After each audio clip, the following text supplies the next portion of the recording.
Pour ceux qui nous écoutent, je voudrais vous rappeler que la Côte d'Ivoire a eu 3 constitutions. Aujourd'hui, on parle de la 3e République. On a trois constitutions. On a eu 3 constitutions. C'est la 3e. La première, elle datait du 3 novembre 1960. Après notre indépendance. 7 août, on est indépendant. Et puis, le 3 novembre, on adopte notre constitution. Et cette constitution-là, elle a été suspendue en 2000 avec le coup d'État de M. Guy Robert. Elle a été suspendue, si vous voulez, en 1999 avec le coup d'État. Donc, les mutins sont venus, on n'avait plus de constitution, on a fait une nouvelle constitution. Mais cette 2e constitution, elle est très intéressante parce qu'elle a été votée par tous les Ivoiriens. Tous les partis politiques, le PDCI, le RDR, le FPI ont appelé à voter cette constitution. Donc, à 86%, elle a été votée oui. Bon, là encore, il y a eu un peu d'hypocrisie. Je suis assez bien placé, mais je ne vais pas perdre mon temps là-dessus. Et je fais ce tour-là pour que vous puissiez comprendre que on ne change pas les constitutions parce qu'un président veut. Non. Parce que si vous changez la base fondamentale de votre république, elle devient une république bananière. M. Ouattara a dit de voter oui à la constitution de 2000. J'étais à Bouaké. Et au moment où ils ont dit de voter oui, M. Ouattara a dit de voter oui. Le jour du vote, il passait des bureaux de vote en bureau de vote pour dire aux gens, il faut cocher en bas, il faut cocher en bas. Il faut cocher en bas. C'est-à-dire en haut c'était oui, en bas c'était non. Mais vous avez dit publiquement de voter oui. Et puis après vous passez des bureaux de vote en bureau de vote pour dire il faut voter non. Je le dis parce qu'à Bouaké, j'étais le président de la commission électorale qui s'appelait la COSU, la commission de supervision du référendum. C'est Dr Boga, j'étais le président de la commission à Bouaké. Et j'ai attrapé des gens, ceux qui disaient de mettre la Dougouma à Dougouma là, qui mettaient en bas, cocher en bas là. J'en ai arrêté et que j'ai fait arrêter. Parce que c'est de l'hypocrisie. M. Ouattara a dit de voter oui. Et puis après on se cache pour demander à nos parents qui ne savent rien. Donc ils ont mélangé les gens. Et pourtant, cette constitution a eu l'agrément de tous les Ivoiriens, 86% de oui. Finalement, il y a eu la guerre. Et on a considéré que notre constitution n'était pas bonne. Et c'est en France, ici en Europe, que des gens se permettent de se prononcer sur notre constitution pour dire qu'elle n'est pas bonne, elle est ivoiritaire, elle est exclusionniste, il faut la changer. Voilà. C'était écrit dans Marcoussi. M. Ouattara est venu, il a fait adopter une nouvelle constitution. La constitution de M. Ouattara a été boycottée par l'opposition, dans sa grande majorité, par les populations ivoiriennes, dans leur grande majorité. Regardez le taux de participation. Il n'atteint même pas 30% officiellement. En réalité, c'est autour de 15%. Parce que la Côte d'Ivoire est divisée en profondeur. Et à l'époque, je disais que ce n'était pas opportun de changer la constitution. Mais il l'a fait. Hélas, on est obligé de subir. Et donc, il a fait adopter cette constitution-là. Le 8 novembre 2016. Dans ma 3e partie, je vous dirai où est la nécessité alors de venir 2 ans après, 3 ans après pour changer la constitution. Dans quel but? Tu as crié sur tous les toits que la constitution de Côte d'Ivoire n'est pas bonne. Il faut la changer. Tu es le chef de l'État. Tu as tout. Tu as pris ton temps, tu as fait une nouvelle constitution. Toi-même, tu as écrit tout ce que tu voulais dans la constitution. Pourquoi tu veux aujourd'hui la changer? Je vais y revenir tout à l'heure. Donc, je suis en train de révéler la façon dont M. Ouattara s'amuse avec la constitution. Il banalise la constitution du pays. Il s'amuse avec le pays. C'est dangereux. La loi fondamentale du pays, si tu t'amuses comme cela avec elle, elle ne sera plus considérée et puis notre pays sera toujours suspendu. La conclusion de cette analyse, c'est pour dire quoi? C'est pour dire que si la constitution de 2000, du 1er août 2000, a été balayée, ce n'est pas la constitution de M. Ouattara qui va rester longtemps. C'est pour cela que dès le changement du régime en 2020, la première recommandation que je ferai à la nouvelle équipe, c'est que nous puissions mettre en place, adopter une nouvelle constitution. Mais cette constitution sera adoptée après une réconciliation totale dans le pays. C'est-à-dire que dans la ferveur de la réconciliation entre les frères du Nord, du Sud, de l'Est, de l'Ouest et du Centre, ensemble, on va expliquer à nos parents et puis on va adopter une constitution. Et on mettra des garde-fous dans cette constitution-là pour que n'importe qui, je dis bien n'importe qui, ne vienne plus s'amuser avec la constitution. Fut-il président de la République, parce que la constitution est au-dessus du président de la République. N'importe qui ne doit plus venir jouer avec notre constitution. Quand j'ai fini de dire ça, maintenant je vais vous démontrer comment M. Ouattara lui-même, il s'est piégé et puis il ne peut pas se présenter actuellement pour faire un troisième mandat. Oh, moi-même j'ai ma petite idée là-dessus. Je sais qu'il ne se présentera pas. Et donc celui qui disait, oui mais pourquoi est-ce que vous parlez alors qu'il n'a pas... Mais nous avons l'obligation de parler. Parce que on veut éviter à notre pays une autre crise. Donc on préfère parler. Dieu nous a donné la parole, on préfère parler. Je préfère parler plutôt que de prendre les armes. Je préfère parler. Je préfère parler à des consciences, à des esprits, plutôt que d'appeler à la violence. Je préfère parler. Parler pour éviter à mon pays le pire, plutôt que de tirer sur des populations innocentes. Bon sang, c'est ce que je fais. Et je bénis Dieu de m'avoir donné et l'intelligence et la parole. Et je parle. Dans la constitution de M. Ouattara, c'est le deuxième argument que je vous donne. Le premier argument, c'était de donner l'importance de la constitution et la façon dont M. Ouattara lui-même qui a adopté sa constitution est en train de la banaliser. Et à partir de là, je vais dire que finalement, c'est un peu criminel. Mais dans les divers, peut-être que je reviendrai là-dessus, on peut se poser la question, est-ce que M. Ouattara lui-même, dans sa vie, en tout cas en Côte d'Ivoire, est-ce qu'il a une seule fois respecté la constitution du pays? Est-ce que M. Ouattara a déjà respecté la constitution en Côte d'Ivoire? Je pense que jamais. Donc, on peut revenir là-dessus, mais je développe le deuxième point. Le deuxième point, c'est de dire, M. Ouattara lui-même, il s'est fait harakiri. M. Ouattara lui-même, il s'est piégé. Dans sa propre constitution de 2016, dans la constitution actuelle, lui-même, il a fait mettre des éléments qui font qu'il ne peut pas se présenter. Lui-même, il le sait. Et comme je suis venu ce soir pour vous développer ces questions, je ne vais pas trop perdre le temps, mais je vais être précis. Je vais prendre les deux éléments qui sont dans sa constitution qui fait qu'il ne peut pas se présenter. Ce n'est pas moi qui le dis, c'est lui-même qui le dit. Alors, quels sont ces éléments qui sont dans la constitution? Le principal élément qu'il a introduit dans la constitution et qui le bloque, qui fait qu'il ne peut pas se présenter pour un troisième mandat, c'est le fameux article 183. Vous pouvez le noter et après, si vous voulez, vous pourrez vous renseigner, vous pourrez lire et puis voir. Mais il n'est pas long, heureusement, ce n'est pas un article qui a plusieurs alinéas. C'est-à-dire qu'il n'a pas plusieurs paragraphes. Il n'a qu'un seul paragraphe, donc c'est un seul article qui n'est pas long. Je vous le lis et puis on en parle. Que dit cet article? Article 183.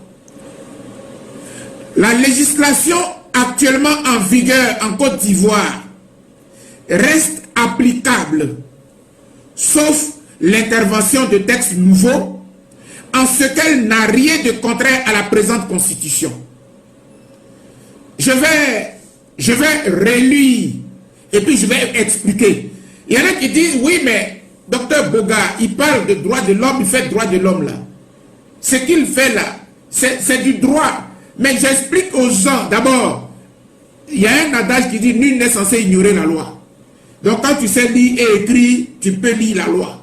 Et tu es obligé de lire la loi. Parce que quand tu saches lire ou pas, la loi te sera appliquée. Donc, si on veut analyser plus loin, nous tous même, on a oublié de connaître la loi. On a oublié d'étudier la loi. Mais étudier la loi, connaître la loi, ne veut pas dire que tu es juriste. Ce n'est pas la même chose. Voilà. Donc, faites la part des choses. Et je suis militant des droits de l'homme depuis 25 ans. Un militant des droits de l'homme, il est obligé de connaître la loi. Puisque les droits de l'homme sont régis par la loi. Ce sont des textes internationaux et internationaux qui codifient les droits de l'homme. Donc, je suis obligé. Et d'ailleurs, en année de licence, j'ai fait du droit constitutionnel. Et mon professeur s'appelait justement mon ami et frère, le professeur Martin Bléou, à l'université de Bouaké. Donc, ceux qui parlent trop là, calmez-vous. Nous, on sait de quoi on parle.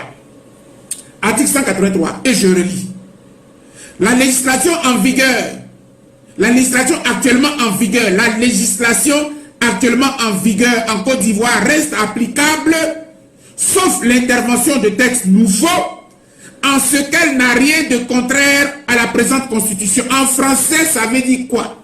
Cela veut dire qu'au moment où on adopte la constitution de M. Ouattara, au moment où M. Ouattara fait le référendum et puis il adopte la constitution du 8 novembre 2016,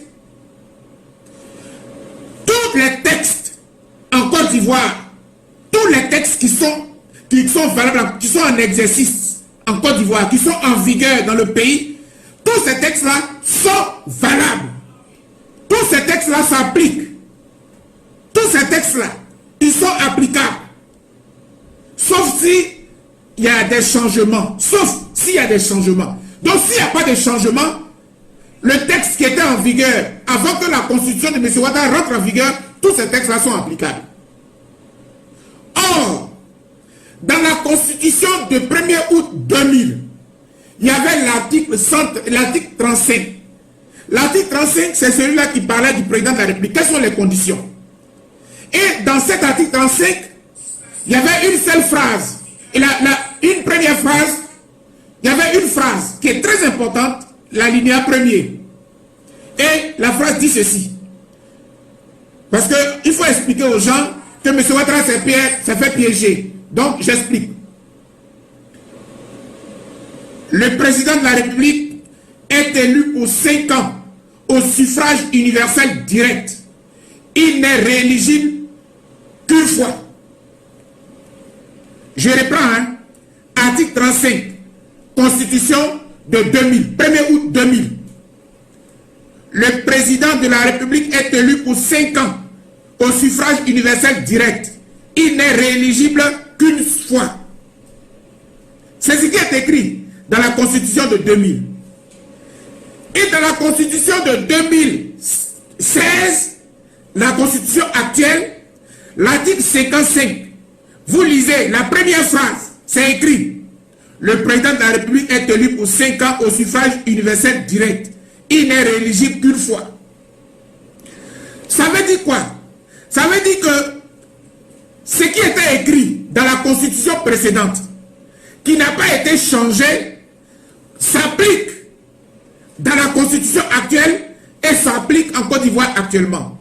En clair, ça veut dire qu'on ait changé de constitution ou pas, ce qui était valable dans la Constitution de 2000 reste valable aujourd'hui. En conclusion, M. Ouattara, qui a fait 2 mandats, qui est à son 2e mandat, c'est son dernier mandat. C'est ce que ça veut dire. Chers amis,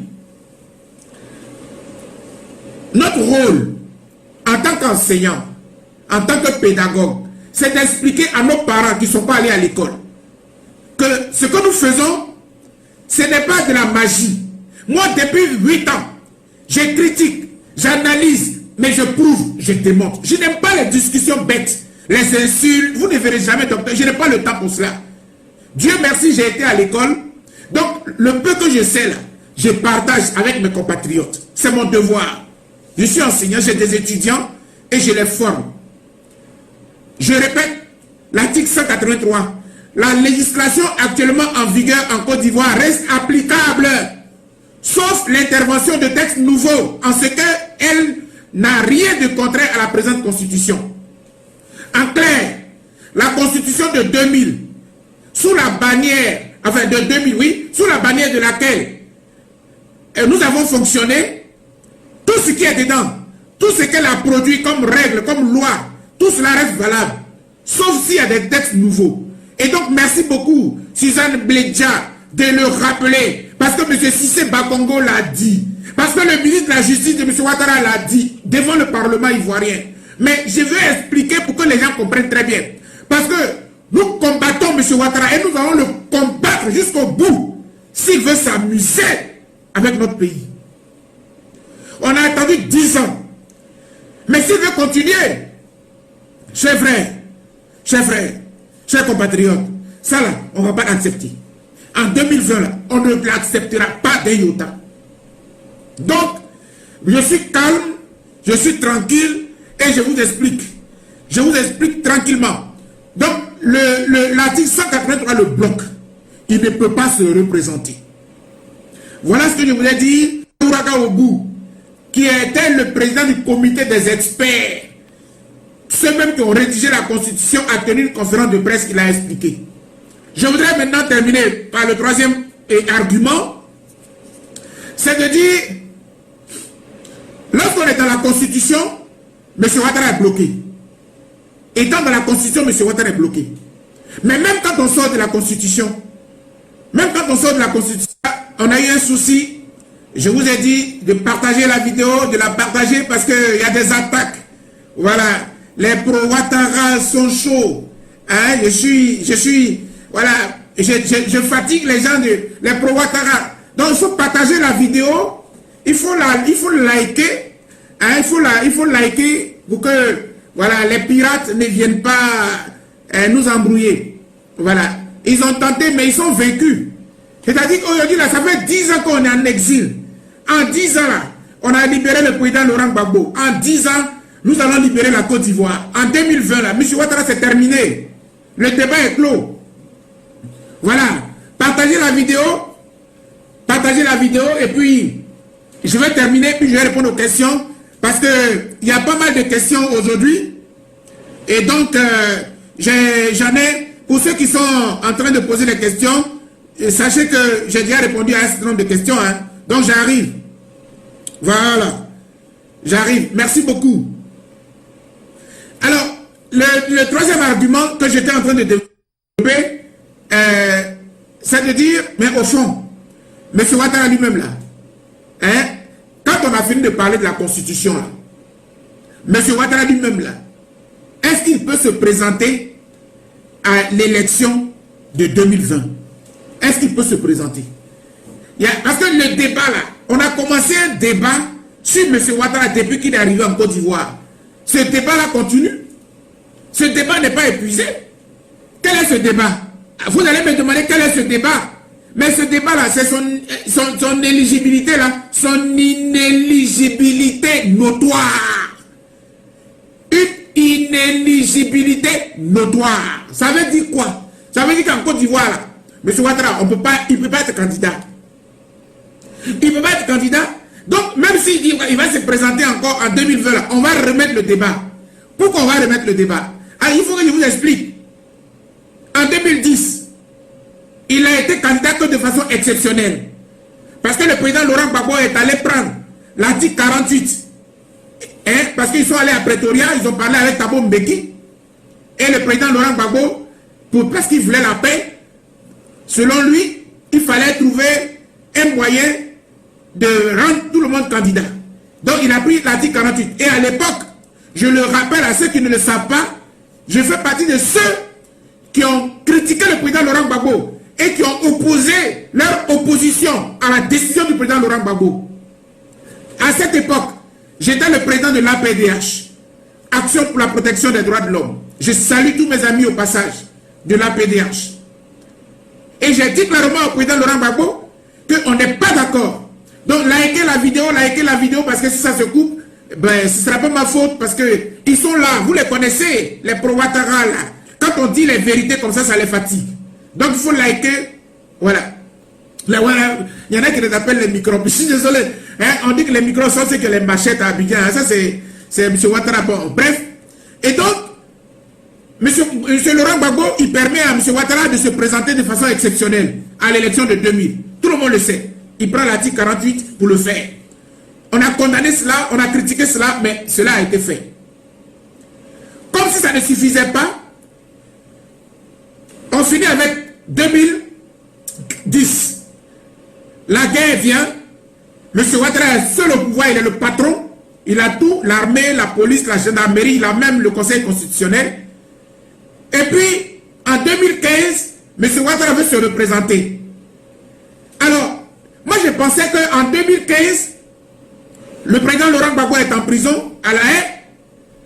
Le président Henri Konan Bédié est partenaire et ami de M. Ouattara.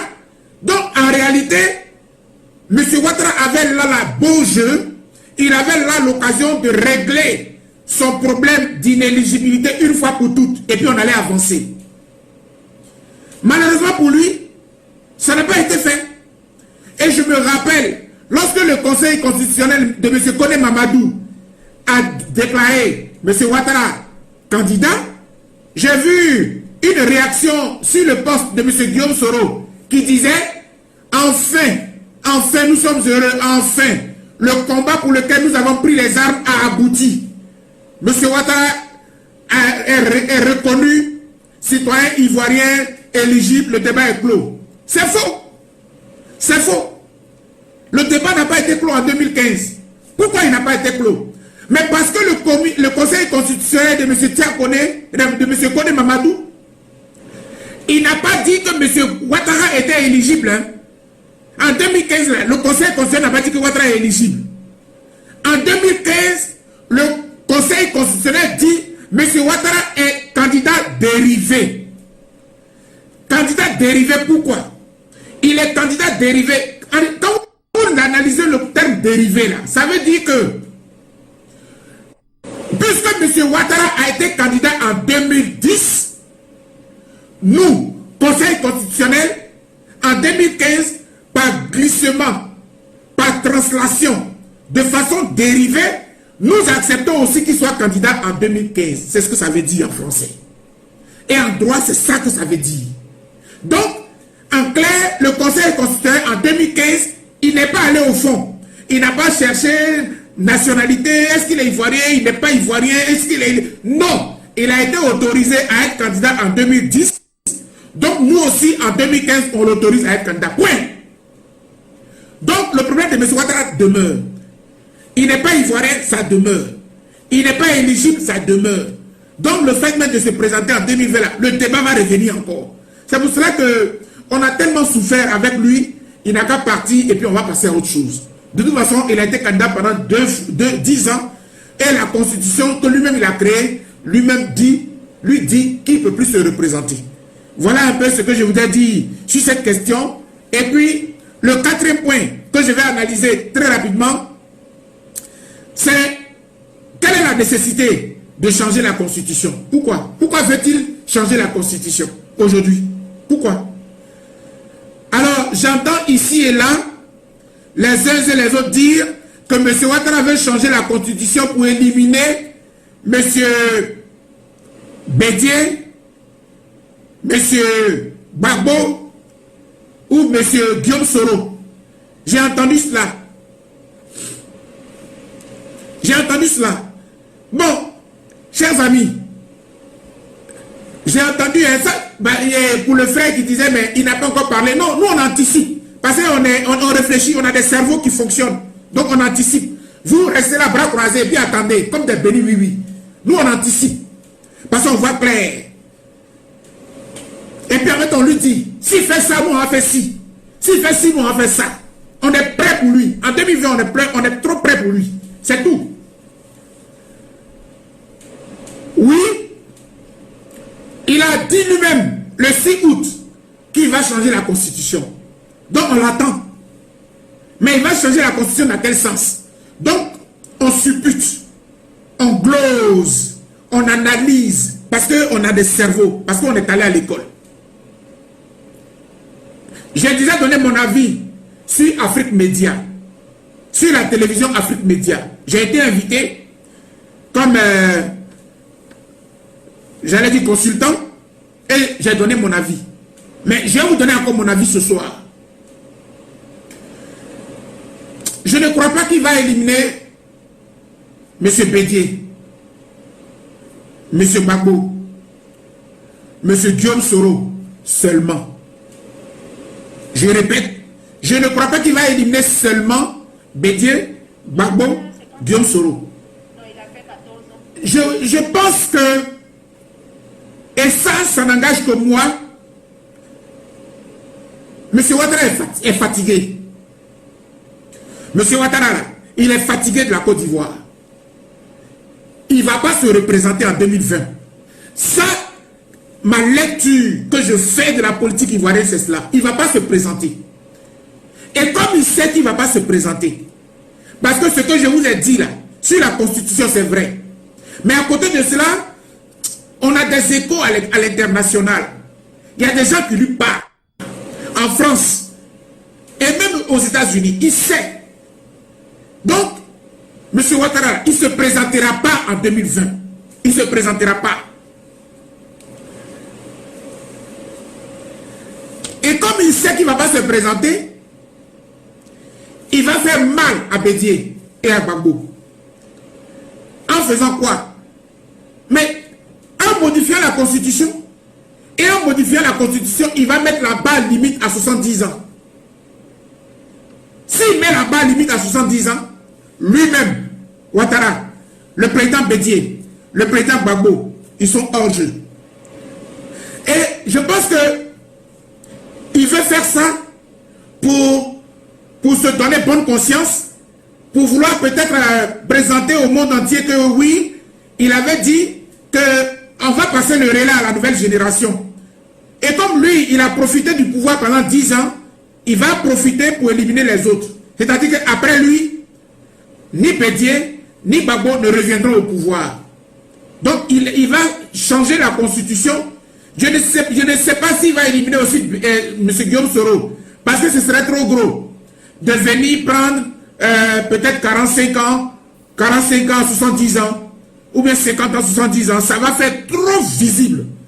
Je pense que parce que s'il le faisait, puisqu'il dit qu'il va passer le relais à la nouvelle génération, pourquoi va-t-il éliminer M. Guillaume Soro? Parce que s'il fait ça, ça veut dire qu'il n'est pas, il joue pas franc jeu. Donc je ne pense pas qu'il va toucher les 35 ans. Le minimum sera à 35 ans, mais c'est le maximum qui avait été supprimé dans sa nouvelle constitution. Il va remettre. En remettant, je pense qu'il va mettre à 70 ans. Pour lui-même s'éliminer parce qu'il ne peut plus se représenter. Et en même temps pour éliminer les deux autres. C'est mon analyse que je fais. Je pense, j'espère pouvoir avoir tort, mais mon rôle en tant qu'analyste, en tant qu'intellectuel, en tant qu'écrivain, c'est de vous donner les informations et puis vous faire réfléchir. Parce que la politique, c'est anticiper. Donc, c'est pour ça que les présidents de la République ont des conseillers. Là, je suis en train de faire un travail de conseiller. Je suis en train de vous dire, est-ce que M. Ouattara mettait là-bas à 70 ans et que lui-même il est éliminé, M. Bédié est éliminé, M. Gbagbo est éliminé, vous allez voir qu'on n'aura plus de raison de l'attaquer, puisque lui-même il s'est éliminé. Mais en même temps, il a éliminé aussi nos champions.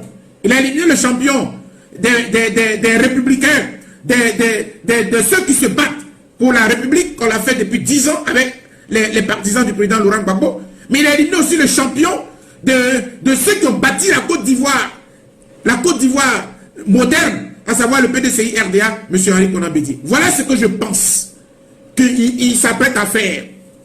Parce que les informations que nous avons dans les milieux diplomatiques où on passe, les gens avec qui on parle, ceux qui lui envoient des informations, le monsieur ne se représentera pas.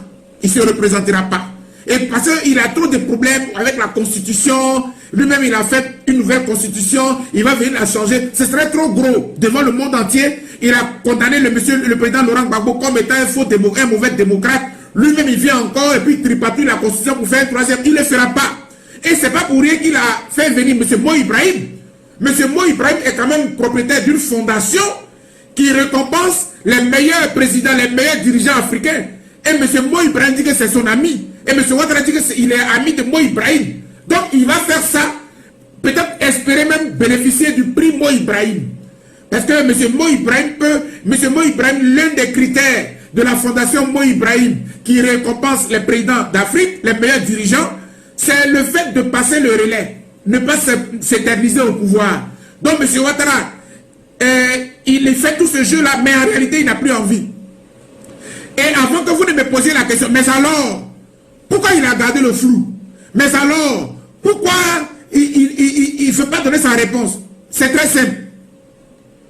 M. Ouattara, il garde le suspense à cause de tous ceux qui sont autour de lui.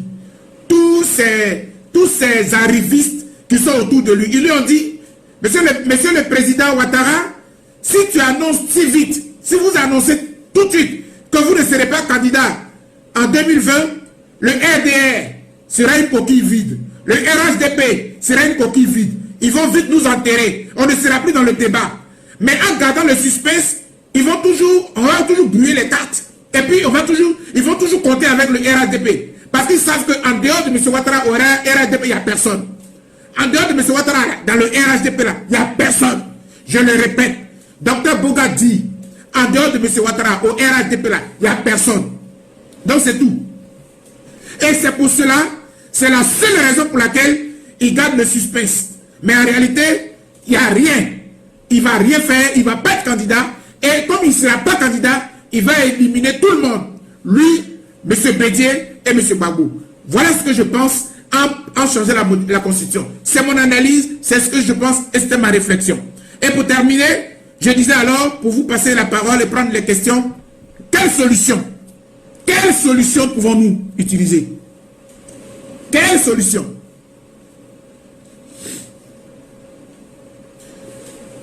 Quelle solution? Chers amis, quelle solution? Je vous donne ma solution de façon très sérieuse. De mon point de vue, la Côte d'Ivoire n'est pas prête pour aller à une élection en 2020 dans un tel contexte. Le problème de la commission électorale est fondamental. Même si ce n'est pas la commission qui vote, mais la commission rassure. Quand l'arbitre, vous voyez que l'arbitre est intègre, il est propre, et tout, vous êtes déjà psychologiquement, vous êtes tranquille. Il n'y a pas de problème. Avec cette commission électorale, même les perdants ne vont pas reconnaître les deux faits. C'est dangereux pour notre pays. Et en même temps qu'il y a la question de la commission électorale, mais il y a la question de la liste électorale. Notre liste électorale est truffée d'étrangers. Ça, je vous dis vraiment, et je saluerai toujours le président Henri Konan Bédié de l'avoir dit. Et comme le président Henri Konan Bédié l'a dit, et il a assumé, M. Ouattara l'a reconnu. En allant au Burkina Faso, il a reconnu. Il a reconnu que la question des orpailleurs clandestins est une réalité en Côte d'Ivoire. Donc la liste électorale, elle n'est pas propre. Il nous faut une liste électorale propre. Mais après la liste électorale, là, il faut profiter pour faire un découpage électoral. Parce que vous savez très bien le découpage électoral que M. Ouattara a fait. Dans le nord, des petites localités ont 2 députés, ont 3 députés. Vous allez à Yopougon, vous allez dans les grandes villes du sud. On a un député, un député, un député. C'est pas bon. M. Ouattara a fait exprès. Donc, la question, il faut modifier la Constitution. Il faut modifier, comment dirais-je, le découpage électoral. Il faut le réadapter. Donc, ça pose un problème. Et puis, en même temps, j'allais finir avec le chapeau. On n'a pas une constitution fiable. La constitution actuelle, elle n'est pas consensuelle. Donc, il y a nécessité de changer la constitution, doter la Côte d'Ivoire d'une constitution avant, de façon tranquille, de faire des élections valables, fiables. Mais, pour faire une constitution tranquille, consensuelle, il faut se réconcilier. Réconcilions-nous, chers compatriotes. Donc, M. Ouattara n'a pas réussi la réconciliation. Mais quand on le dégage, là, on se réconcilie. Quand on se réconcilie, la première des choses qu'on fait, on met une constitution où nous tous, dans laquelle on se reconnaît. On prend la liste électorale, on fait une liste électorale fiable. On prend la commission électorale, on donne des arbitres fiables. Et puis on va à l'élection tranquillement. Chers amis, voilà ce que je pense. Et donc, la solution pour moi, pour que nous puissions réunir toutes les conditions avant d'aller à une élection, en réalité, il nous faut une transition. Il nous faut une transition. Il nous faut une transition. Oui, je l'assume, il nous faut une transition. Il nous faut une transition. Mais, dans quel pays au monde, vous avez vu qu'une transition, ça se négocie? Non. Je fais ce soir un travail d'analyste. C'est pour ça que je parle de transition. Une transition ne se négocie pas. Qu'elle soit militaire, qu'elle soit civile, elle ne se négocie pas. C'est pour cela que la transition dont il s'agit, c'est que le peuple décide d'imposer la transition aux dirigeants. D'imposer la transition pour que nous puissions aplanir tout, régler tout avant d'aller à l'élection. Si M. Ouattara pouvait le comprendre, on n'avait même pas besoin de se fatiguer. Il mettait en place une commission électorale, on revoit la liste électorale, tout le monde est d'accord, paf, on va à l'élection. Celui qui a perdu en 2020, il se casse, celui qui a gagné, on continue. Bien sûr, sans M. Ouattara, puisqu'il ne peut plus se présenter. Voilà ce qu'il fallait faire, mais il ne faut pas le faire. Parce que lui ne sera plus candidat, il va éliminer les autres. Parce que la liste électorale, elle n'est pas fiable. La commission électorale, elle n'est pas fiable. Dans ces conditions, on ne peut pas aller à une élection comme cela. Donc voilà un peu, chers amis, ce que je voudrais pouvoir dire. Ce soir, en prenant la parole, j'ai voulu le faire en 30 minutes, j'ai fait à peu près 40 minutes, 45. J'ai globalement démontré que M. Ouattara ne peut pas se présenter en 2020 à une élection en Côte d'Ivoire. Le premier argument que j'ai donné, c'est que la Constitution, qui est le socle de la République, M. Ouattara l'a banalisé, mais malheureusement pour lui, il s'est piégé avec sa propre Constitution. Dans le deuxième point, j'ai relevé l'article 183 dans sa propre Constitution qui dit que toutes les lois du pays restent en vigueur tant qu'elles ne sont pas modifiées dans la nouvelle Constitution. Or, l'article 35 est resté le même dans l'article 55. En ce sens que l'alinéa premier dit celui qui est élu, il est élu pour 5 ans, renouvelable une seule fois. En tout cas, deux seuls mandats. Donc, M. Ouattara s'est piégé. Et mon troisième argument, c'était de dire que M. Ouattara a toujours traîné avec lui une question d'inéligibilité en Côte d'Ivoire et la question n'a pas été résolue. En 2010, elle n'a pas été résolue. En 2015, elle n'a pas été résolue. Et en 2020, la question le suit toujours. Voilà un peu ce que j'ai présenté. Et en conclusion, j'ai dit que selon moi, la proposition idéale,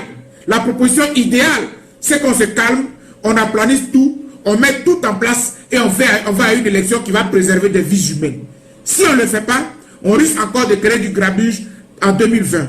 Voilà, chers amis, ce que j'avais à dire. Maintenant, s'il y a quelques questions, je vais les prendre.